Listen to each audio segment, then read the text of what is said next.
Sup Shredders, my name is Logan, aka Spiderhands, and welcome to an SP Reacts, where today we have ourselves a track from an act named Relentless Pursuit, titled Fire from the Mouth. And if we switch over to here, apparently this is a single off of their 6th album, if I'm not mistaken, so they're prolific, and I'm looking forward to hearing more, and we're going to listen through this track from start till finish, and we're going to hear what we think. A heads up as well that we're going to be scoring this track on a variety of musical criteria from 1 till 10, but until then, let's go, let's do it. What do we have? I love the sound design with the synths on the side there. Oh.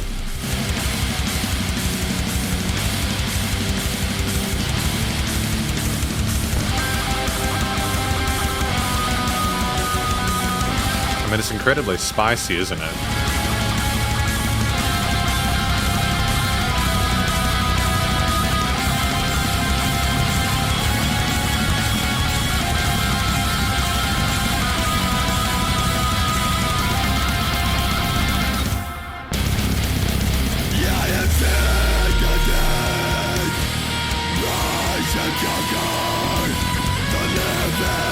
I mean, the vocals are visceral, aren't they?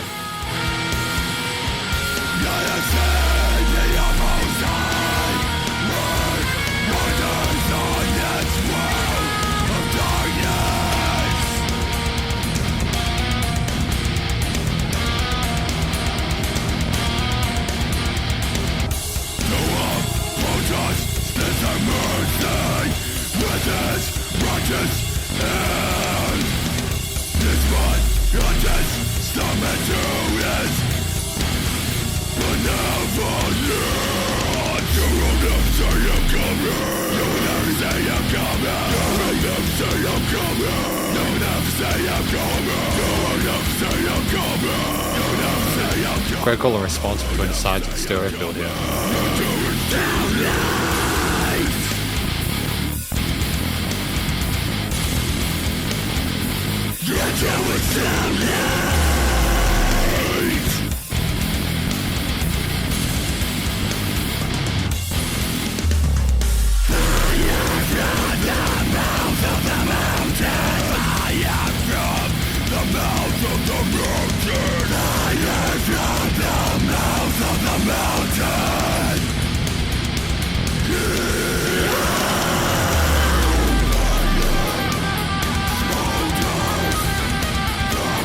Great layering on top as well.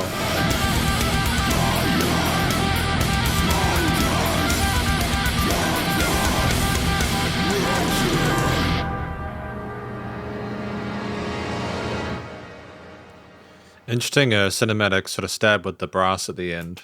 I dig it. We're going to talk about this track more in the conclusion.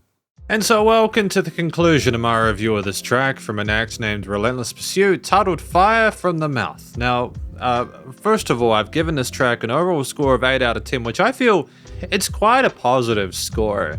And I know that it may seem a bit weird that it's all exactly 8, but genuinely I think across the board, all of this is very good.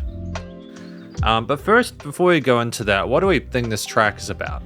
I think that this track is talking about like death and fire from the mountain and smoldering and burning in cinders, and I didn't get all the lyrics through clearly, but when I compare what I'm hearing to the vocal style and the instruments that we have within this, they all kind of make sense. A lack of clarity with vocal fry growling techniques is a common thing with genres, and it doesn't necessarily mean it's done incorrectly. I do quite like the technique, and I like the call and response that we had there in certain vocal sections. I think part of the ferocity of it comes with a lack of like enunciation with parts, but I think that it's done well here, and the furor and how relentless it is quite appropriate. I think, and if I'm honest, one of the things I appreciate is the vocal performance here. We didn't try to overcomplicate it. We had a lot going on instrumentally here with a wide variety of coloration across the various drum, guitar, bass parts, those main components, as well as like the kind of almost cinematic kind of thing going on with the kind of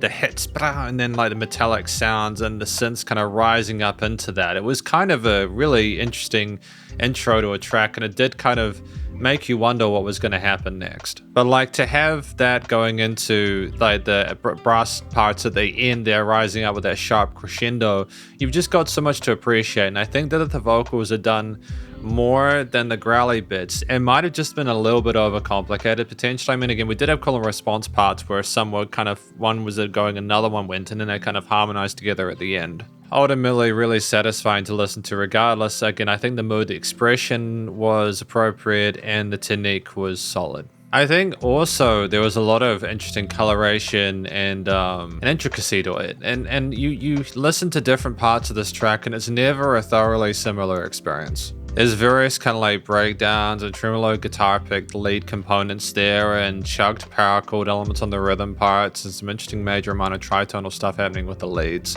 The drums have a variety of different quarter, eighth, and 16th note grooves with the double kicks and the snares and the cymbal patterns, and lots of, there's bass drops in the bass and low end as well. You could hear that petering around, and that has a nice sort of foundational tone to it as well. And there's also some choirs that I can hear, some pads at about the minute 10 mark, which are an interesting sub layer as the drums and everything else barrel forward. And it's just so vicious with the sharp tone of the distortion there, that in amongst all the interesting stuff, it's just the sounds of things sound really cool. And so you've got all these different ideas and shifting kind of parts, and like you got this kind of tritonal kind of like weird kind of lead kind of tapping or arpeggiating stuff with lead part at the end of the song there, with the vocals continuing and double kicks and all that. And you're just like, yeah, I feel like I've really had an adventure across this mountain, running like hell from the fire from the mouth. And I just think there's parts at like the 35-second mark as well where things just really speed up with the double kicks and they sort of gallop, and it's very, very intense. But I really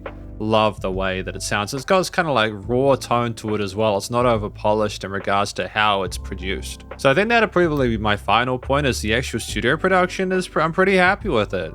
It's a very raucous song. It's nice and loud without pumping. It doesn't try to sanitize any of the guitar tones or the thrashy kind of vocals or anything like that. Things come together neatly. You have this sort of synthy cinematic thing, as I mentioned at the start, and then the brass parts at the end building up, and it all seems very well leveled. There's never a point where I'm like, why is it done the way it is? Even the sub drops, they feel measured because you want them to hit a bit harder than usual, but they're not too much, they're not too dominant. And ultimately, these headphones that I wear specifically to be able to hear inaccuracies with the mixes, to be difficult, it's just, you know when you hear a track through this, if it sounds good production-wise, at least that's been produced very well, because they will highlight anything outside of that. Ultimately, I think any resonances are where they need to be. Think the music surrounds you in the headphones. There's placement of various instruments in the side stereo field. The guitars sound like they're double-tracked rhythm guitars and stuff like that. There is just a lot of flavor to it. And ultimately, I think the production captures the essence of what we're trying to do with the song and how it's written and how it's sort of growled or screamed. And yeah, I think it's a really solid effort. So I congratulate Relentless Pursuit on this track. I think it's genuinely a positive direction for them. I wish them all the best of luck with their album. And thank you for watching my review of this track from Relentless Pursuit titled Fire from the Mouth.